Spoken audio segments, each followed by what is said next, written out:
example that influenced all Africa. And the main target of those trying to downgrade African history is to downgrade that warrior group that gave to Africa and the world its greatest example of warfare, standing up and protecting those things that belong to them as against those things that the enemy was claiming. When we look at Africa picture, the picture of African manhood in the mass media, there is something wrong with the picture in general, more wrong with the television series The Africans. If African people were alert, they would have assigned people to look at it and explain it, but they would not have assumed there was anything basically true in the film. Do you expect South Africa, who put up most of the money, to have anything true and complimentary about a people who fought to keep all Europeans out of Africa, especially the Boers, and whose war with the Zulus drained them to such an extent they could not establish the republic inside South Africa or Southern Africa that they wanted to establish? Once you check out who's doing something and the motivation for doing, you will know what to expect. The picture, the series of the downgrading of Zulu womanhood and manhood, and it came soon after another slick job, slicker than the Zulus, a series called The Africans. Now, if you knew African history, you could see the downgrading in The Africans. But The Africans was done by a master black hustler with great skill and one of the best informed Africans on the face of the earth who know better, who never lie without knowing he's a liar, who never lie until he knows that most of the audience will not know that he's a liar. He's a master con man and a master hustler that has been in favor of the whites against the blacks for more than 25 years. He wrote the first anti-Nkrumah article called Kwame Nkrumah, the African Czar, Leninist Czar. I commissioned an African to answer him.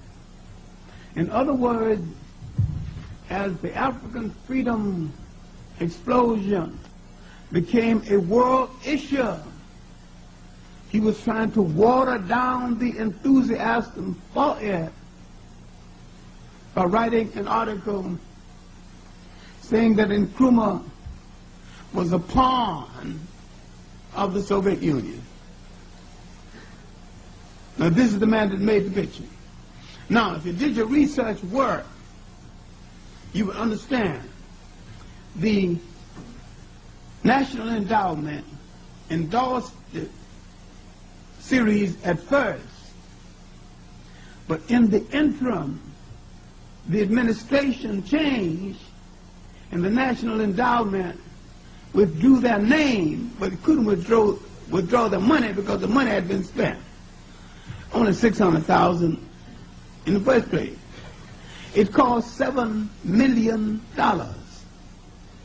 He got Africans of note to be his consultant.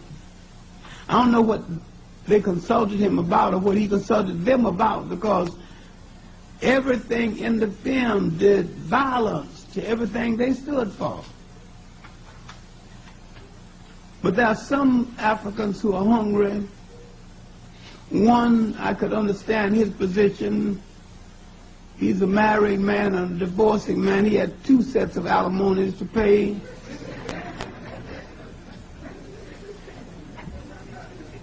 He needed the money. So sometimes you sell a piece of your soul.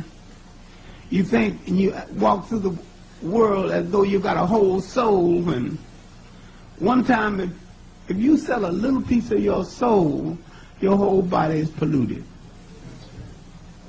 Your whole body is less of a body just because you sold one little piece. That's what I can do without that piece. You can't. You can't do without any piece. You have to have a whole soul or none at all. Because you've got to have a whole character or none at all.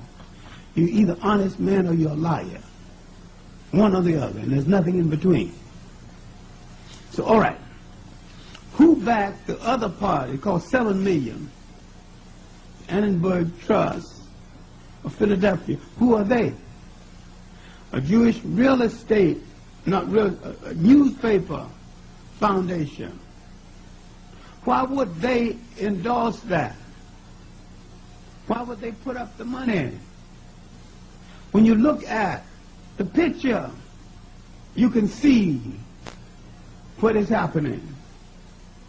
You can become an amateur prophet. Why would they endorse an African film? It said nothing of complimentary about Africans. Not really. He said something about African exploitation of the minerals in the 4th section. But every time he had something real good to say, he said it about Muslims in Africa. Algeria, he was just eloquent about that. Egypt, Muslim customs, the Muslim woman so moral, dressed up, and showed an African woman in a bathing suit. He was downgrading African people in behalf of Islam. And most Africans did not understand what he was doing. All right, now, I've been in trouble most of my life, so a little more ain't gonna kill me. I think this film was backed by a Jewish foundation because ultimately they're going to make peace with the Arabs. And you're going to see the Jews and the Arabs in the same political bed against us. We have no friends, no place. If you realize that, if you realize we have no friends, then you count yourself all over the world, you might be 1 billion people, maybe you don't need any. Maybe you can manage without. And you shouldn't let that little item worry you. People make coalitions, people make alliances based on interests. And people have always made alliances at our expense and made alliances with us to benefit themselves and broke those alliances when it was no longer to their benefit to do so. All right, now let's go back to the Zulus, because when Meseroi came to southern Africa, he missed the Zulu story altogether. He missed the South African story politically altogether. He told a few things here and there to give you the illusion that he favored the radicalism, the revolutionary warfare that's going on, the frontline states. And yet, while he gave you the illusion, in other places he said what applied what needed to be done, all he did there was just to infer here and there to show you what a pitiful lot they're in. And when he showed black kids in the hospital, he showed the sickest ones he could find, he could focus the cameras on. And he did not show anything because Muslim men, including black men right here, some in the audience and some all over this country, Muslim men are generally chauvinistic. Men right here, some in the audience and some all over this country. Muslim men are generally chauvinistic, believing in the separation, physical separation of woman, and assigning women to a lesser task as human beings. In fact, so forever joining things without examining them.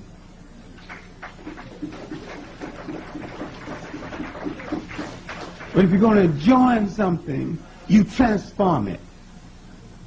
Join it and transform it into something that you want to use for your liberation. Everything you belong to, from a whist club to a fraternity to a church, should be an instrument of liberation, or stop wasting your time.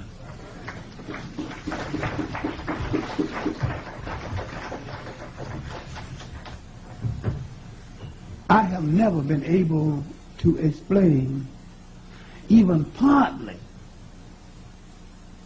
why anybody should belong to Jehovah's Witnesses.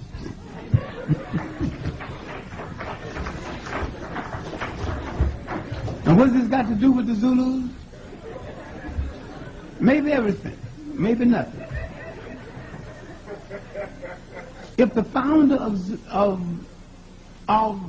Jehovah's Witnesses said that there's room in heaven for 250,000,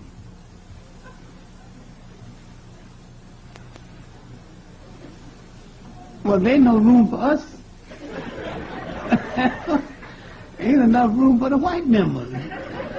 You know they're going to take precedent. So what are you doing hanging out over there? We want a big heaven where all of us can fit. Because we have used our emotion in a wrong way.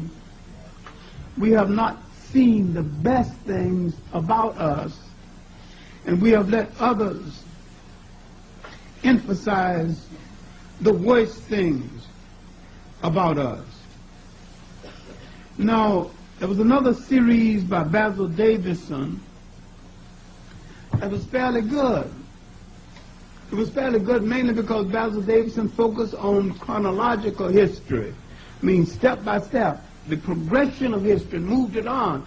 His series can be used in a classroom because so many of us in a color trap, and we had to buy one of the series for use in the classroom. We would buy the Ali Mazaroy because he's alleged black, and Basil Davidson is alleged white. And that's what we would have gone wrong, because Basil Davidson's series is at least usable in the classroom. If he takes a piece of history, he runs it straight to its ultimate conclusion before he moves to the next one. Ali Mazaroy didn't stay on anything over 2 minutes. It's choppy, episodic, and it's not usable. And yet, technically, from the view of camera work and angles and technology, it was the finest series that's ever been done. From the point of view of content in history teaching, it was one of the worst.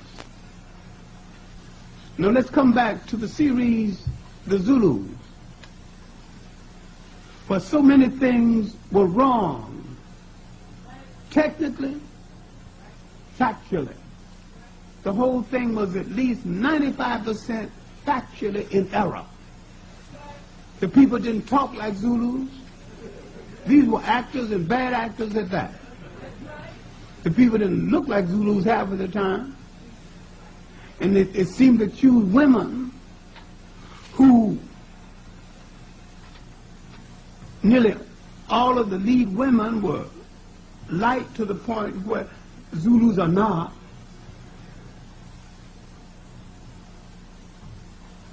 And they had words, they were saying words that Zulu women do not say. You had one scene where a sister looks at her brother who's the future king, and she said, I would have a chance of being queen, and you're going to be the future king only because of what's between your legs. African women don't talk that way.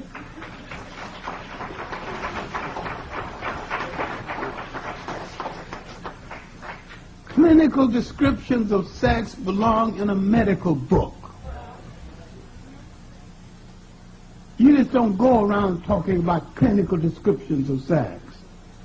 It's a highly personal, confidential thing between a man and a woman. Group sex is as bogus as group therapy.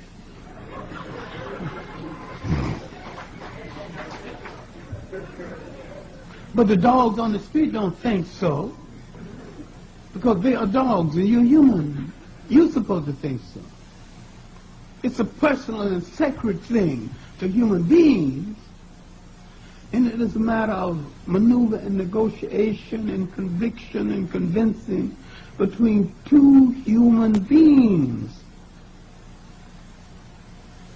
And even if it fails, you don't go out and publicize. It still remains a confidential matter between two human beings and not for the community. You give it that dignity, and Africans gave it that dignity. And they didn't shout about it in this way. Now, when we look at the people that we call Zulus, who are these people? Because the mass media is out to control image. They're out to, if they control what you look at, they can control what you think. If they control what you think about yourself, they can control what you do about yourself. Now, if they give you an example of the Zulus that's bogus, you will forget that the greatest military force against the whites, who fought them longest with greater degree of consistency and had more victories than anyone in Africa, were the Zulus. A war has been declared against us. And this war started in the 15th and the 16th century, and that war is still going on, only now it is more sophisticated. This is the war against our manhood and our womanhood. Now, the war, all this exposure and this fake pity for the black family is part of the same war. The black family is in trouble, no more or less than any other family in the Western world. Western civilization is in decay because it is not civil. It is not a civilization at all. We are in trouble because that civilization, that mechanism never fit our temperament as a people. It's like a body rejecting a transplanted heart that simply won't go with the body. We are rejecting the container that they put us into. Now, when I gave a lecture on the historical origin of teenage pregnancy and didn't blame the black men, the black women fraternities who invited me got angry. I said, there was no teenage pregnancy in Africa. There was no African man calling women bitches.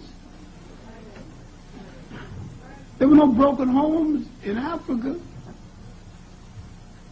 Now, who is this black man who's breaking homes, signing children that he don't support, and slapping women around for reminding him of his responsibility? Who is he? Who created him? Western oppression and Western environment. That don't mean he is right at all. That don't mean he needs to be excused. If he had revolutionary fervor, he would have revolted against the conditioning and been a man in spite of it.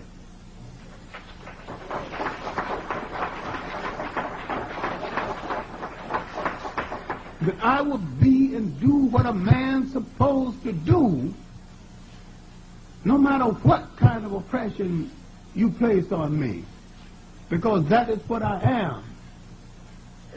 I am the shoulder of responsibility. When you touch a woman romantically and physically, when you have the privilege of sharing the sacredness of her personal favor, the two of you are about to change the world.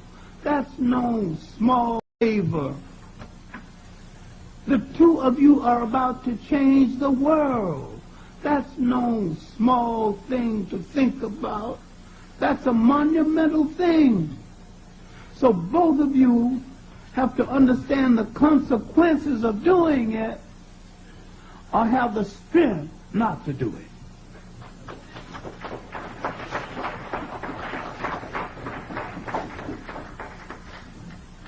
But you have been programmed into a society where walking away from this sacred responsibility becomes a casual thing. What the women did not like, that I pointed out that the rape of black teenagers along the shores of Africa, in the slave castles, on the boats, on the plantation, was the beginning of widespread black teenage pregnancy.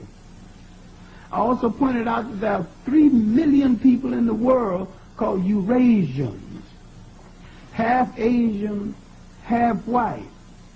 There's not 10 marriages between whites and Eurasians. In South Africa, there's over 1 million people called coloreds. That means cohabitation between the African man, the white man, and the African woman. And then there's another, almost 1 million, called Cape coloreds, cohabitation between the Asian, Cape Malayans, and all these people who came in later, and the whites.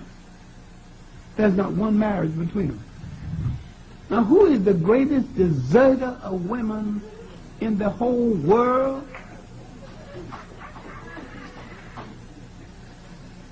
Now, I'm not trying to justify a single black man who deserted any black woman.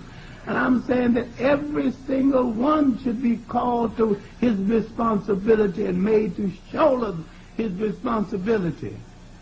But look at the historical origins of how this thing started, with the remaking of his mind, with the remaking of the condition where he had no security, where he must rise each day and literally beg for the right to live to the end of the day, where he does not inherit a job normally. He doesn't get his bread normally. He literally engaged in a form of protracted begging. And your begging for one day don't carry over to the next day. The next day, another form of begging, another form of asking for permission to live to the end of the next day. And the next day it starts all over again. Look at what it is doing to his spirit. Look at what it is doing to his very soul, the very dignity. Then he goes on the weekend and worships the white god.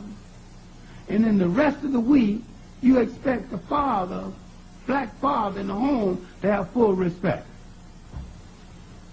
When you worship, you're worshiping the oppressor, the symbol of the oppressor.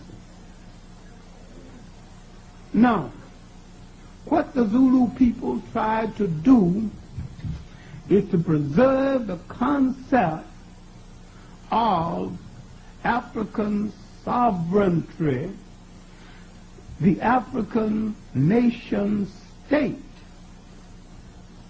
Now, the Zulus did not start in South Africa or Southern Africa.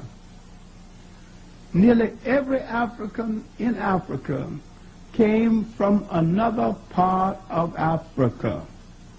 And the one thing we need to study in order to understand any portion of Africa are the migrations within Africa. The Zulus once lived along the coast of Southern Africa, of Eastern Africa, before they were called Zulus. It was a group called the Ngunu. There's an Ngunu group inside of the Zulus to this day. We meet these groups in a book by an Arab writer. The book's called Gems of Travel and Meadows of Gold or something. I remember his name in a few minutes. But the book was written 947 A.D., over 1,000 years ago. And he encountered that group. They were living in East Africa then. But I'll tell you something about certain African groups, not just the Zulu. The Kan has the same trait. The Musi has the same trait. Anytime they are faced with a force they can't deal with, they pack up and move some other place. Can't fight it? Get out of the way. Here's a group come now antagonistic, want to bother with your land, want to bother with your cattle, want to bother with your money, with your women. All right, let's go find another home. Africa's so big, you know, you can walk 10 miles away and find another country. Ain't nobody a country that's free for you to take if you want to, because ain't nobody there. The Zulus, when Islam hit that coast, began to move inland. Then they moved inland until they moved into the Congo Basin. Now the Congo Basin got crowded with other groups moving out of the way of Islam. See, everybody trying to purify Islam quite forget the damage it did. People trying to move out of the way of the Islamic slave trade. People trying to move out of the way of warring groups, and they were not a part of either part of the war, and they don't want to be caught in the crossfire. They just pick up and go. The African is a natural nomad. That don't mean he didn't build cities, but he'll move in a minute, you know, and go build a city some other place. So now the Zulus moved inland, and when the inland became crowded with herds and people with their flocks and cattle and sheep and goats, not for war purposes, not for any disagreement with anybody. They were living with a magnificent people, the people of the Congo, the Bashongo people, one of the finest people in all of Congo, the Bashongo, the Kuba people. The Kuba people didn't say go. Nobody said go. They didn't see the space they needed. So they wanted more space, and they began to move Not only the Zulus, but other groups began to move down into the open landmass further to the south. The group with the preface Ama to their name moved closer to the coast. And then the Zulus were referred to as Amazulu, follower of Zulu. The first great leader was named Zulu. They took his name. The other groups with the preface Ba to their name, we can find these groups still there. The Bamangweta, Bambokatsis, the Borolongs, they veered inland. Now the home of the great V group is now Botswana. There was a group called Botswanas, that the third wave of the B group. The Borolongs went further into Central Africa. Later they would have a good relationship with they would join the Zulus, many of them as officers in the Zulu army. All right, now they settled. The Zulus settling along the coast around Natal, the coastal part of southern Africa. Further to the south, in the tip of South Africa, near the Cape, it's another people that had been there all along. They'd been there so long, no one could remember, and they're not too clear on it. These are people called the Koshon. Koshon San people. If you meet them, you say, what's your name? He says, Koshon. If you talk about his language, he says, Koshon, Koshon. If you talk about the two of them, they say, Koshon San, S-E-N. Koshon San. If you're talking to a San, he says, San Koshon. Like two vaudevillians arguing over a building. Who gets the first name on the marquee? But if you talk to a Koshon, he said that they are the seniors, the San people are the juniors. Talk to San, he said that he's the senior, the Koshons are the juniors. Now this don't start any fight, but some of the best jokes you've ever heard between them is about who's the senior and who's the junior. See, good-natured kidding that white people make fights out of, the Africans make good jokes out of and good relationships out of. Even dance around. White people make fights out of, the Africans make good jokes out of and good relationships out of. Even dance around and fall out with laughter, arguing over something. Nobody resolved anything. They don't intend to resolve it because that means the argument is over and there's no more fun. They want to come back the next day and argue some more. So arguing become a marathon thing that you do. It's not like Dr. Ben and I arguing over dynasties. Or who paid the last dinner bill? I treated you the last time. It's my turn now. You treated me. My turn. It was nonsense. But we enjoy it. We ain't gonna ever settle it. We don't want to settle it. He knows that I know that the 18th dynasty was the greatest dynasty ever to sit on any throne in any time in the history of the world. And I know that he thinks that the 19th is the one. But I'm never going to concede to him. He's never going to concede to me. And we're not going to lose friends. We're not going to lose friendship over it. Because it's part of both of our culture. It's to choose a subject that has no end, because we won't let it end.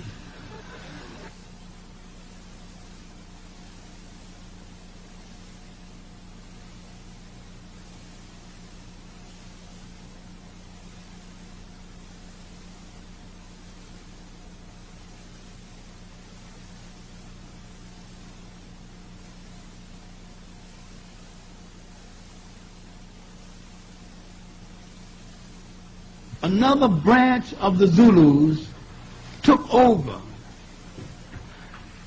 Nearly everybody who became imperial in the world, this is true across the board, was once colonized by someone else.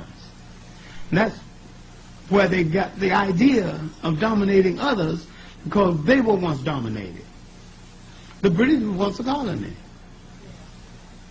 All right. And so once they freed themselves from being a colony and remembered being a colony, they decided to colonize. All right. Now, a group called the Mtiwa took over with the colonial masters of the Zulus. The father, the Zulu king, who's going to become Clarke's father, headed the regular Zulu group, while another king, Jobe, headed the dominant group.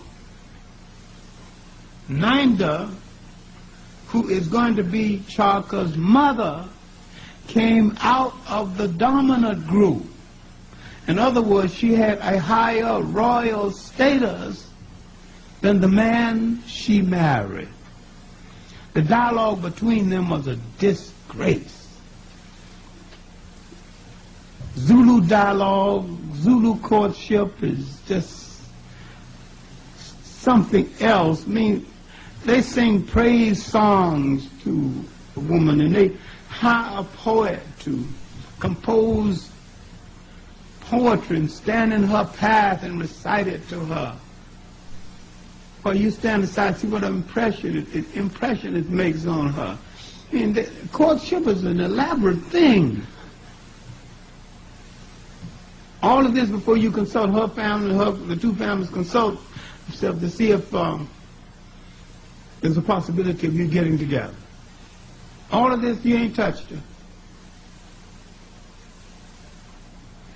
You create elaborate ceremony, around her.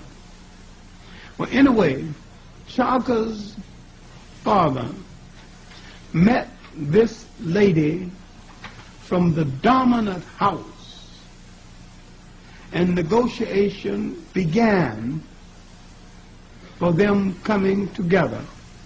Negotiation between the two respective families. Finally, it was agreed that she would join this other house. The house that she joined was the house her people dominated. She came from the Mtiwa group, then the colonial masters of the Zulus.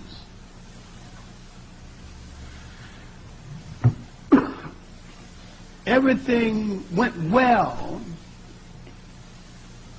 until the marriage and months passed, and the other three wives had given birth to girls, and she gave birth to a son, Clarke, automatically making her the favorite wife. She had produced the warrior to carry on the tradition. The other wives grew jealous and began to tabulate the months between the marriage and the birth of the son. They assumed or said or proved or insinuated that the child had arrived too early, that there must have been some kind of relationship before the marriage, which is against custom, because the wives or future wives of Zulu kings supposed to be certified virgins. How you certify a thing like this, I don't know, but they're supposed to come to the king untouched in that regard. Now the gossipy wives started out on Ninda, spreading rumors. Subsequently, they told the king, if you don't get rid of her, we will tell King Jobei, and he will rule you out of lineage and rule her out of the royal line. She now goes back to her people with her son. Now this is what the movie got wrong. The two with the children kidding him and kidding her for not having a man. Africans don't do this illegitimacy. First, his mother and father was married. What's illegitimate? How did that get in there any place? Here, John Gunther in his book Inside Africa said he was in it. You know, he was illegitimate. Illegitimate how? His mother and father were married. His father acknowledged that was his son. The mother acknowledged that was his father was the father. So what's illegitimate? On the main thing, Africans don't even use the word. The whole concept of illegitimacy is unknown in Africa. Then, as he grew up, when she came back to Zululand, one of the other wives, two of the other wives had given birth to sons. Two of those two sons would someday be his assassins. His two half-brothers, Dingang, and the other half-brother. Now she leaves, goes back to her people, for Clarke grows to early manhood. She seeks friends for him. And when he refused to fight, she tells him and explains to him that there's no other way to survive except fighting. In the film, when the boys kid him and throw him in the water, then she tells him in the future he'll never leave his enemies behind. All the South Africans are trying to say is that if Africans come to power, they're going to kill all of us. That's all they're trying to say. Clarke left many enemies behind, so long as they realized that he was the boss of Southern Africa. All right, Clarke grew up. His mother sought friendships for him. His father did not see him again until he was 14 years old. Now all of this was left out of the film. This is a beautiful thing, ceremony. And when his father saw him, his father came to dress him for the ceremony of manhood. The ceremony of manhood is when the boy goes out into the bush, kills an animal, and brings back the mane. He has one spear, one shield. So that means he had nothing to practice on. He must find the heart of that animal the first shot, and he cannot afford to miss. And when he comes by, he is declared a man. Declared a man. He had to go to the hunting ground, was 3 days away. He came back in 6 days, so that means he must have found his animal the first day. Came back with the proof. Now he's growing up. His mother is seeking the friendship of the son of the king, Jobei. His son is called Ding Iswayo, the Wanderer. Ding Iswayo befriended Clarke, but after an argument with the father, he goes and lives among the coast and lives among the whites. He noticed something when the whites are fighting among themselves. They keep running at each other in a straight line. and they get killed quicker that way. Dingiswayo comes back to Zulu land, revolutionized Zulu warfare, and introduced a concept of warfare that still exists, broken field running. If you're running a zigzag line and someone's shooting at you, that cuts down on their chances of hitting you. That doesn't mean you won't be hit, but you're reducing the odds. Now it's in the infantry of the world. If you're moving forward on a battlefield, don't move in a straight line. He introduced broken field running. He revolutionizes the Zulu weapon, the assegai. He saw that the Zulu throwing weapon was too unwieldy. He revolutionized the shield. He makes a shield with matted with wax. So if you would throw a spear dead at the shield, it would glide off instead of penetrate. Now Clarke and Dingiswayo is revolutionizing warfare in southern Africa. And Clarke tells the Zulus, take off your shoes, you're making too much noise. The Zulu would move on a city and a group, and so silently, you don't know they're there. Then they would stand up and begin to bang the weapon against the shield. And then you know that not only you were in war, you were surrounded. You ain't heard nothing. A movie called Zulu, who did everything wrong, show all of the regiments in one, all together. But the Zulu fought in a 3-regiment formation: white shield, brown shield, black shield. The white shield regiment made from the hide of white cows. The shield made from the hide of white cows. These were the trainees. Their job was just to hit the enemy and get out of the way, just to let the enemy know the battle had started.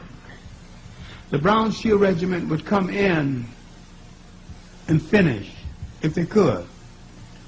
But the black shield regiment was the Zulus' elite guard. Once they entered the battlefield, they had to win or die. They never left the battlefield with victory or death. One or the other. They were specially trained. Special beer was brewed for them. Special women were trained to marry them. That was the only branch of the Zulu war group permitted to marry. So you can see now how men fought to get from one regiment to the other.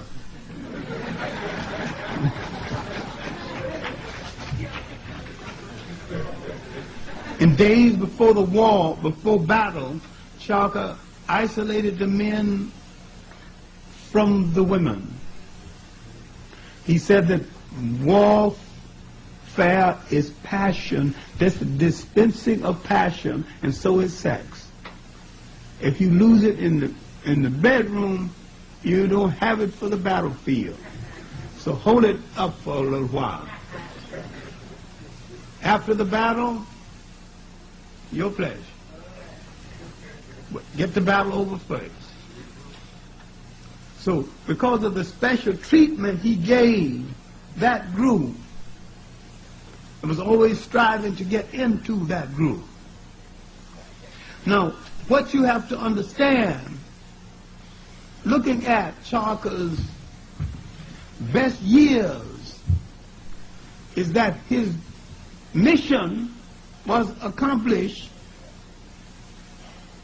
is that he was to hold the whites to the coast and not let them come inland. And he did that. And whites could not come inland without his permission. And when certain Zulu ceremonies took place, he did not give them permission at all. He was the master. And had he lived, there had been no South African situation, because there had been no whites there. It wasn't under control of blacks. All right, admit it. Admittedly, he was a dictator. Admittedly, he was ruthless. But had he succeeded, even killed 50,000 more Africans, he could have saved 5 million. Now, if you're part of the statistic that might have to go, I'm sure you're not interested. But that is a fact. Whites were weak enough to be defeated then, and he had a chance. All he had to do is to unify Southern African blacks, and Clarke never fought the whites.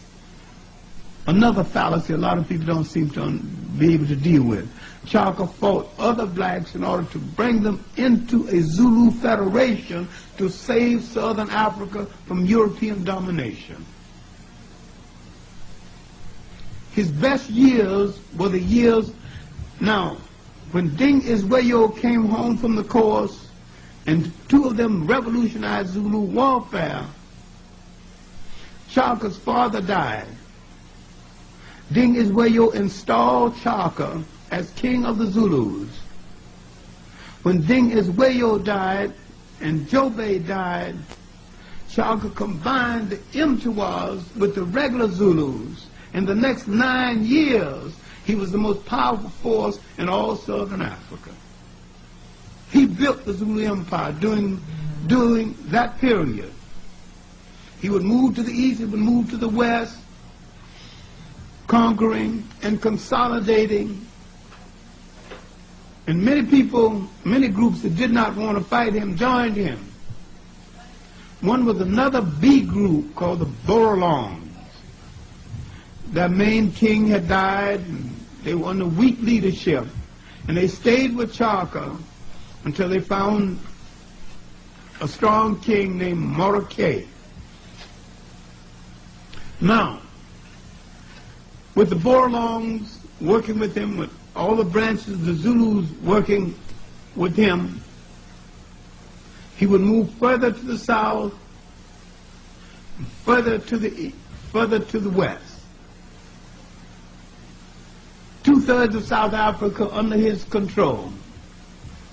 Discipline, the absolute best. Many times the Zulu would trot 50 miles a day and back just to keep in shape. At his best, he was the supreme leader of Southern Africa. He faced the people still existing in South Africa. He was never physically defeated when he faced the people called the Swazis. The Swazis wouldn't fight him. The Swazis fought from ambush. Didn't have shields of any consequence. Long, hard sticks. They would sneak up and hit the Zulu on their leg and move out of the way. It's aggravating. They get on your nerves. Climb up in a tree and jump on your head. Until Clarke declared it a stalemate and spared the Swazis. That's about as close to defeat as he ever got. He said they're crazy. He said that they had a woman ruler, and the Swazis, he thought because a Swazi man rises each morning and goes to the door of his mother and prostrates himself, and he won't rise until she gives him permission to rise and said, "Rise, precious fruit of my womb," and go forth for the day. He said, these men must be weaklings. He found different. But he eventually learned better. About 4 years before his death, that'd be about 1824, one of his great warriors, known in history as, the British call him Moselekatsi, and the Africans who can speak with the click language call him Umzelgeza. You have to say it fast or you will say it wrong. Umzelgeza. The British called him the path of fire, path of thunder. He met with Zulus near the edge of the Drakensberg Mountains and said that he has gotten enough of Clarke's killing, and he didn't think the spoils were being equally divided. With his 15,000 Zulus he had under his command, he decided to break away. And when he made this decision, the Zulus gave him the royal salute. Then he shied away from it, almost like Caesar refusing the crown that he knew he wanted. He said the royal salute belongs only to Clarke and his mother, the great elephant, Nina. To call a woman an elephant in African society, that means she's strong with great character. In this society, you don't do that. Now, they gave him the royal salute again, and he partially accepted their leadership. Then he noticed the old men standing by, kind of frowning. Then he prostrated himself in front of the old men and asked for apologies from his elders. So I've spoken like a child. I have not asked my fathers which way to go. And they said, rise. We agree with you. We will leave Clarke. And they pointed toward the mountains. We will go beyond the mountains, where there are women to be our wives, cattle as plentiful as ants, land as far as the eye can see. We have had enough of Clarke's killing. We will find a new home. Then he turned to the men and said, do you know what you are doing? You cannot go back and claim your wives. You must leave your children, your wives, and everything behind, because if you go back, you give away what's going to happen. Now, history shows that some of them went back one by one and claimed their wives and children anyway. But most of them went without their wives, without the children. They went to a country, part of it is now called Zambia, other part is now called Zimbabwe, later called Southern Rhodesia and Northern Rhodesia,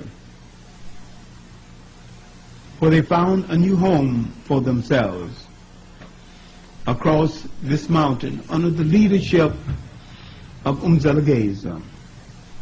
Now Clarke searches for a new leader, a new warlord. He looks among the regular Zulus. You don't find one. But among the Vorlong people who had joined them, who had moved down from Central Africa with them, he finds a leader in the Brown Regiment, Brown Shield Regiment. I saw his picture when he was 74. And as much as I'm close to 74, the picture frightened the hell out of me. Mamboza was standing there with his loincloth on, not a gray hair in his head and all the hair on his head, not a break in his complexion at all, not a wrinkle in his face.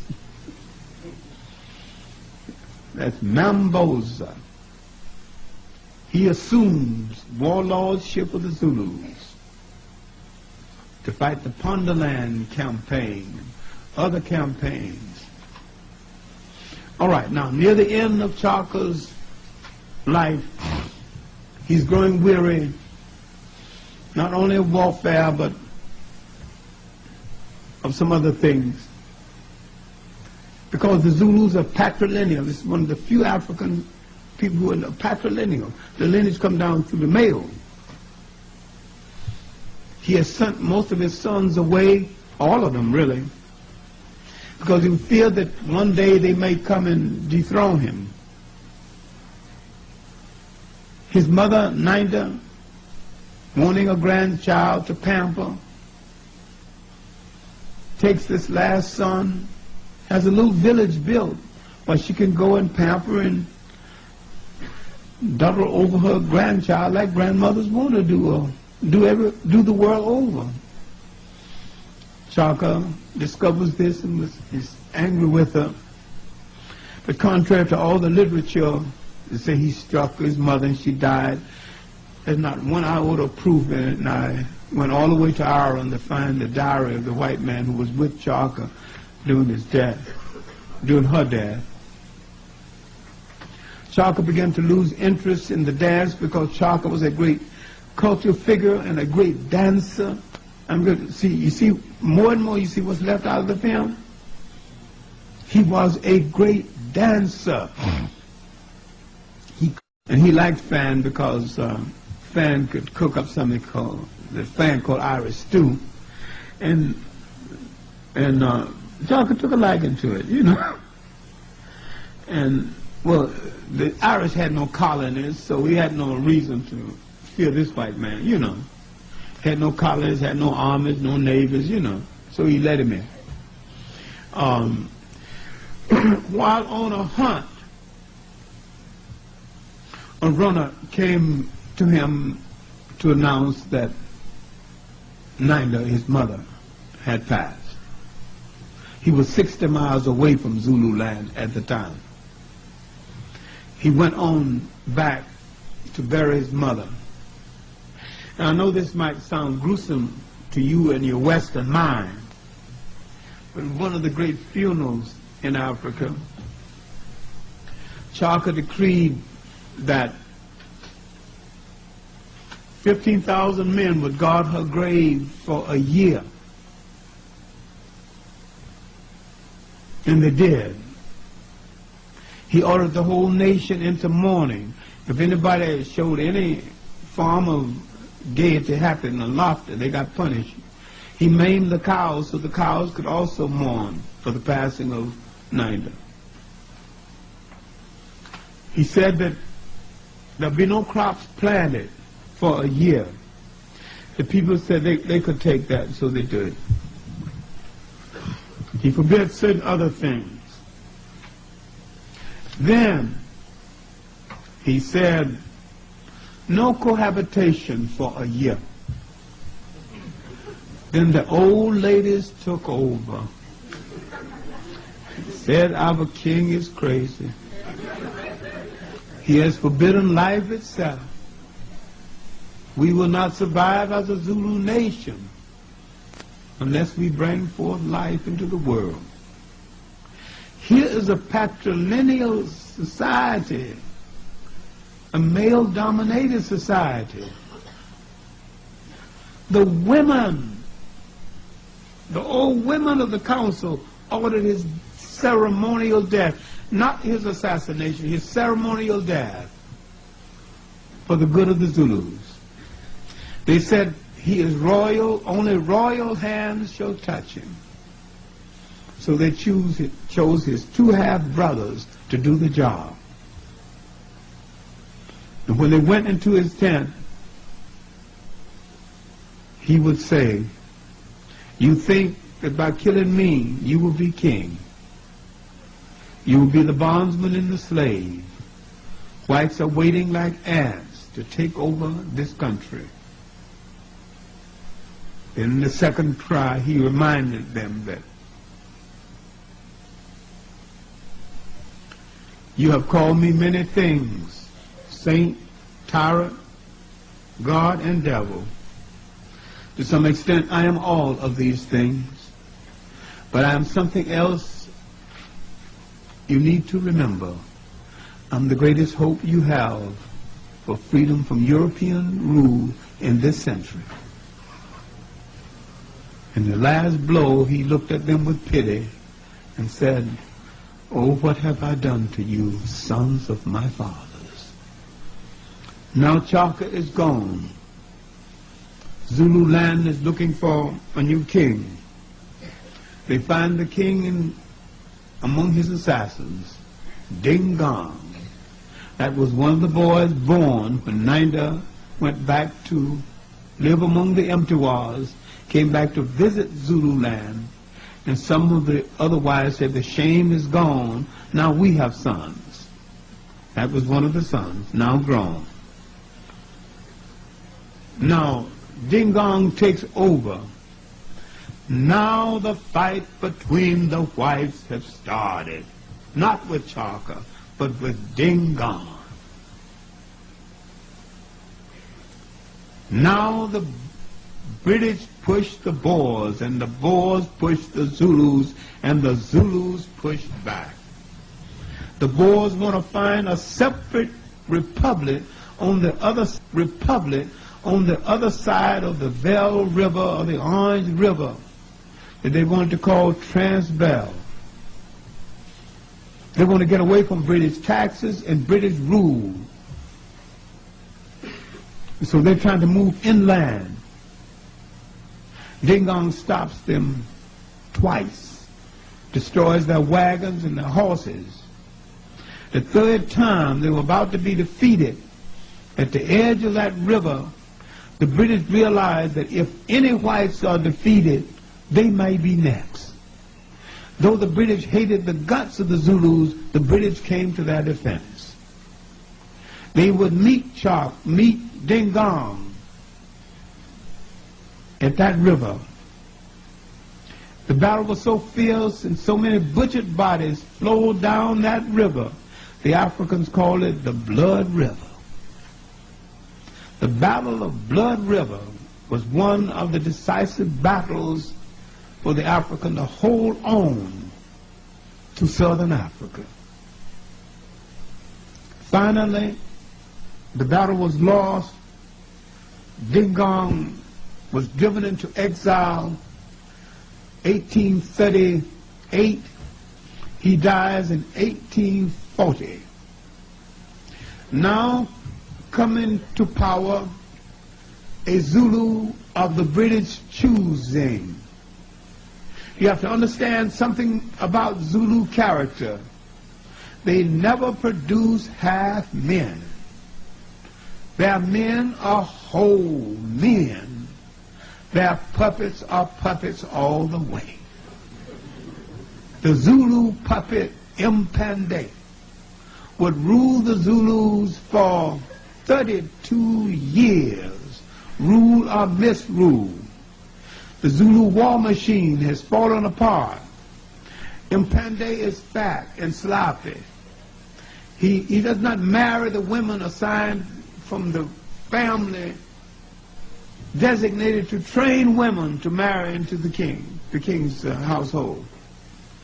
He marries into the common women because he can discard them easily. He's a fat, beer-drinking, liquor-lapping slob. He is overweight, couldn't get out of the way of nothing. He is so naive, and the British wrote out his death warrant. And because he believed so much in the British, he signed it. So all right now, approaching 1870, he is becoming unpopular with the Zulus. He has produced a strong son who is now a favorite among the Zulus. The son is Ketchewayo.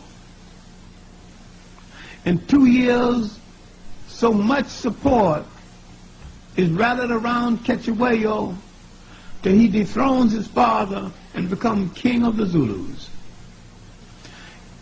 Ketchewayo began to punish Zulus for being fat and sloppy, starts the Zulu war machine again, sets out to train the Zulu army again, sets out to avenge the reducing of his father to the status of a puppet. He is planning now the war against the British. It took him 4 years to get it all together. More than 4 years. He did not fight the battle until 1879. He knew the missionaries helped reduce his father to puppetry. So he's going to attack a missionary station, Roki's Drive. Now coming back into Zulu land, the Borlong warriors, these related Zulus who had previously fought with Clarke. Now the new leader is coming. Mamboza is old now. Well, I can't say he's old because he's near the age I am now, so I don't think I'm old. So the moderately young Mamboza, 74 years old, looking like a man of 30,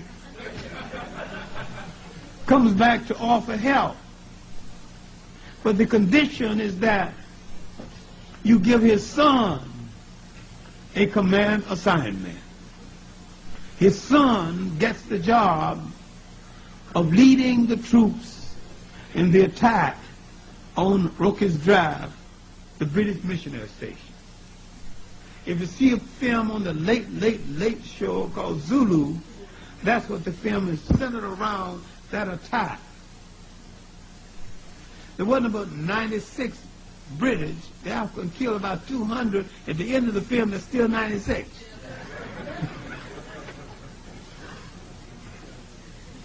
Mamboza goes to help Cachuwayo plan the big battle.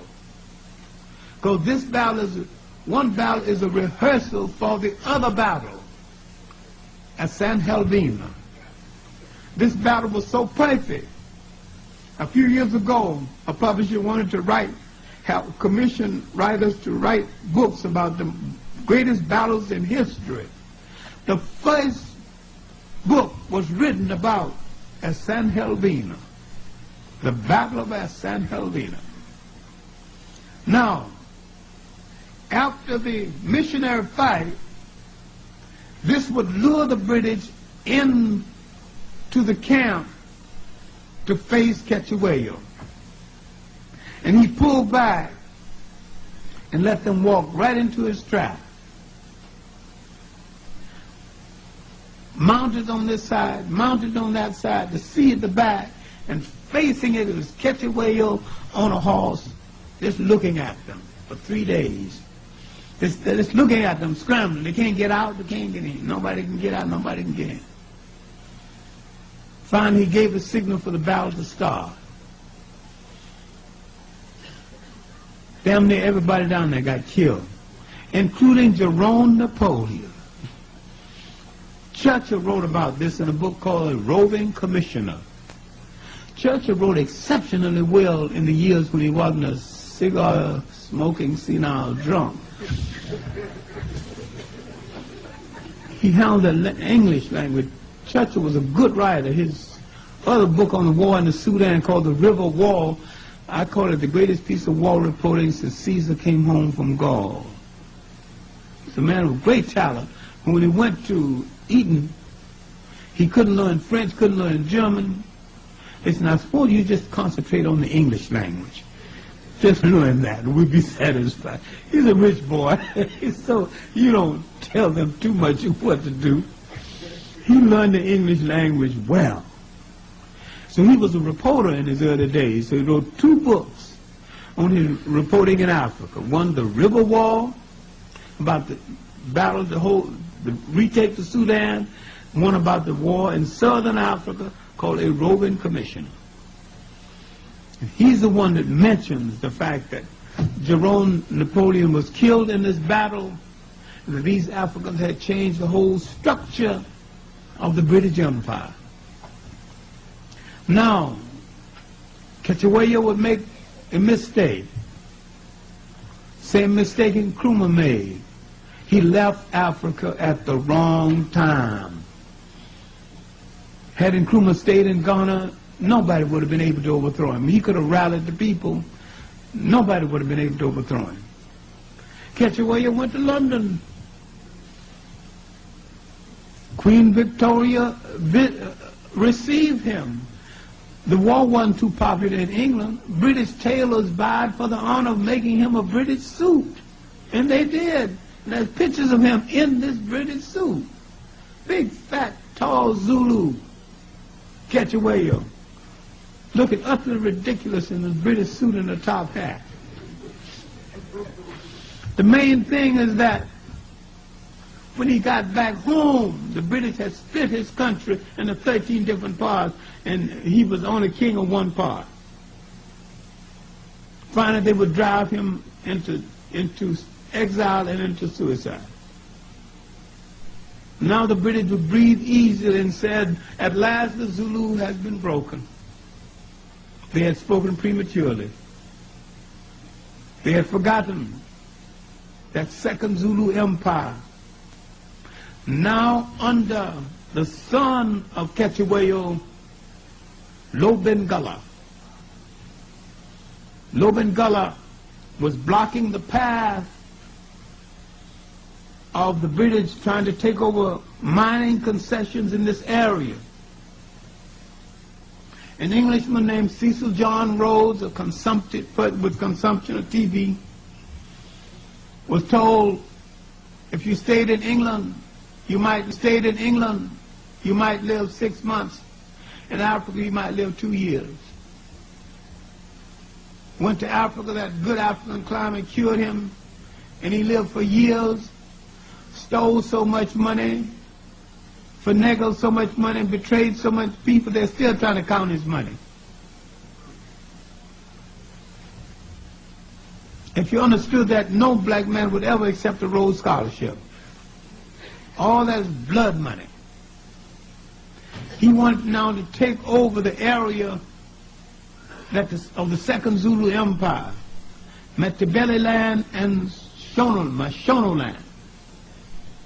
The people in what is now Zimbabwe are Shonos mixed with Zulus. Remember the 15,000 Zulus who went there, most of without wives? They married Shona women. So there's no great division between them. They're all relatives. The main thing is that when Cecil Rhodes tried to take over this country, he tried to provoke a fight with Lobengula. Cecil Rhodes wanted to build a communication system from Cape to Cairo, a good idea for Africa's purpose, but he wanted to build it for colonial purpose. He accused one of the vassal states under the Borlong, under the Shona people, accused them of taking wire from the rail, from the communication system, and asked that they be punished. And when they were punished, he asked the British Empire to punish the king because he had punished the people too severely. He faked the war using British freebooters, and all that salary was what they could take from the Africans. When they saw the gold bracelets on the African women, they didn't ask to give them to me. They just cut off the arms and took them.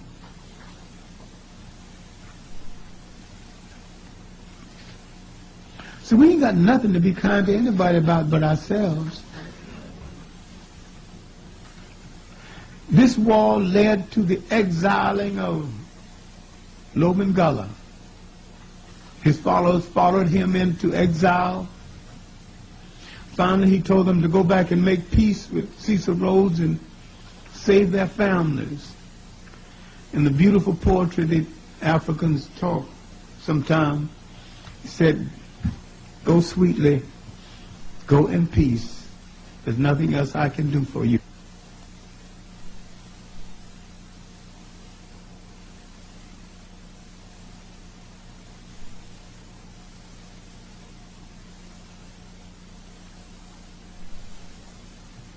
They've got another fight, for they've spoken prematurely one more time. After the Boer War, some Zulus served as wagon masters and quartermasters and supplies in the British Army. The British said that they would remit their taxes. Instead of remitting their taxes, the British doubled their taxes. Now this would start and provoke the last Zulu war in Natal and other places. This war was partly led by young Zulu king Bambata and an old Zulu Sigananda. When Bambata goes to Sigananda and asks for help, Sigananda is 95 years old now.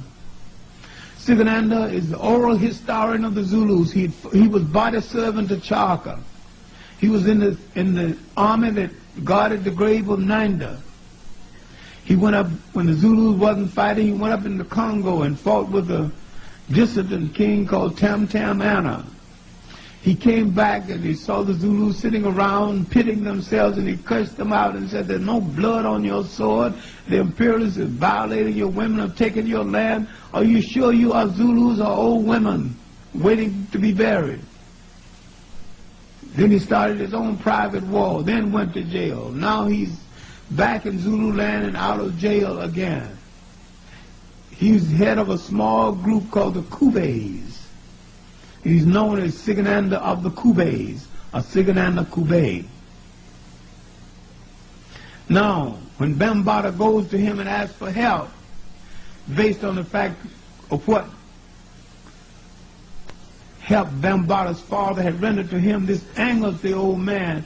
He said, "I helped your father because he was a Zulu and I'm a Zulu. I'm not going to pay this tax. The British want to charge $75 a month for having a dog. He likes dogs and his sons. Ain't going to pay tax on either one of them." Bambata was called a horse thief because every time he wanted a horse, he'd take a horse from the British. Every time he wanted cattle, he'd take cattle from the British. So you ain't break no horses, he ain't break no cattle here. They all belong to me. So when he wants one, he just takes one. So the British looking for him. He now goes to Dennis Zulu, the last son of Ketchewayo. Dennis Zulu said, "I don't want any part of this war. I've had enough of the British jails and enough of war." Then he speaks in a loud, secretive, and yet loud enough to be heard across the room. He said that while I want no part of this war, I've had enough of fighting, enough of jails. If there's anyone in the sound of my voice who wants to help this young man, my eyes did not see his form disappear. My ears did not hear his footsteps as he departed. Standing by is the last of the great Zulu warlords and war planners, Sanjani. He goes now to help Bambata plan that last Zulu war. And when he go back to Natal, find out what the old man has done, the old man has started his war already. He ain't waiting for the young people to get back. He started the war already. He would fight for 9 months. Finally, the British, Bambata would go to the grave of Ketchewayo to ask for pay his respects, as is the custom. Any time you're making great decisions in Africa, you go to the grave of your elders or go to your elders. The British were supposed to have cut him down on the way from the grave. His wife refused to go into mourning. If the British knew enough about Zulu custom, they would have known that Bambata was not dead. His wife said his spirit will come back and lead the Zulu people. He'd escape. He had a dummy on one horse, and he was on another. And he didn't ride his customary white horse that day.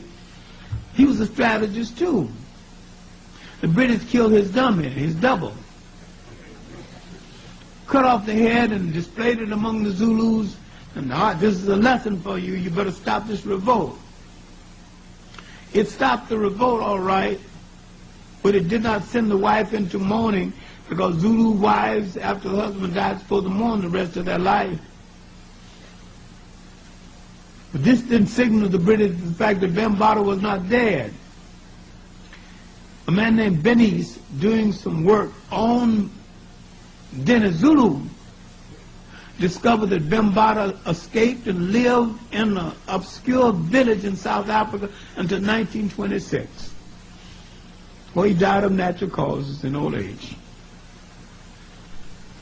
Now, in summation, the Zulus have played a major role in the transformation of South Africa.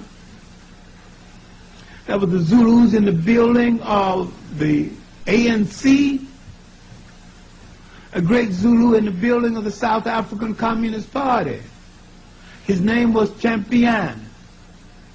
And when someone asked him in the choice between the party and your people, what choice will you make?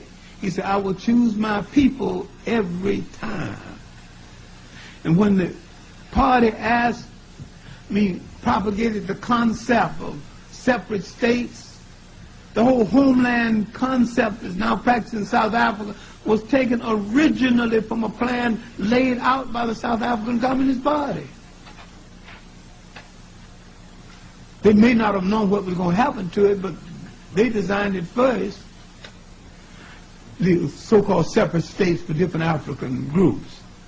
And when they asked Champion about separate states in South Africa for different groups, he said, of course, all of it belonged to we Zulus, so I'll take it all.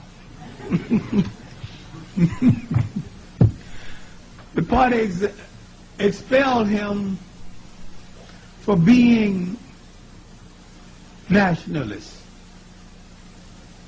And he did not. And when the white head of the party, A.E. Bunting, went to Russia with a delegate,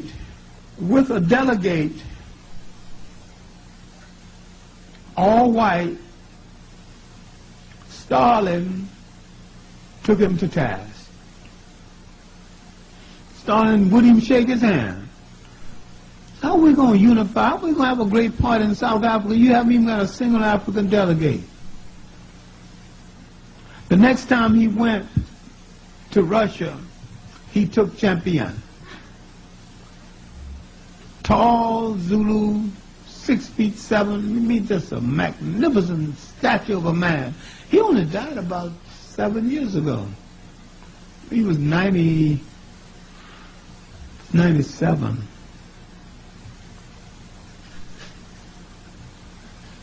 Another Zulu, taken with South African acceptance, taken with his acceptance by the Boers, went to a university called Witwatersrand. And because this was a British-run Boer university. You have to understand one thing about the Boers that I should have said earlier. They are Calvinists. And the Calvinist creed is that they are designated by God to look over all lesser breeds. And they don't feel guilty about what they're doing in South Africa because they assume that the African is of lesser breed. Now you would wonder, why would anybody belong to the Dutch Reformed Church? And yet you got blacks in the Dutch Reformed Church.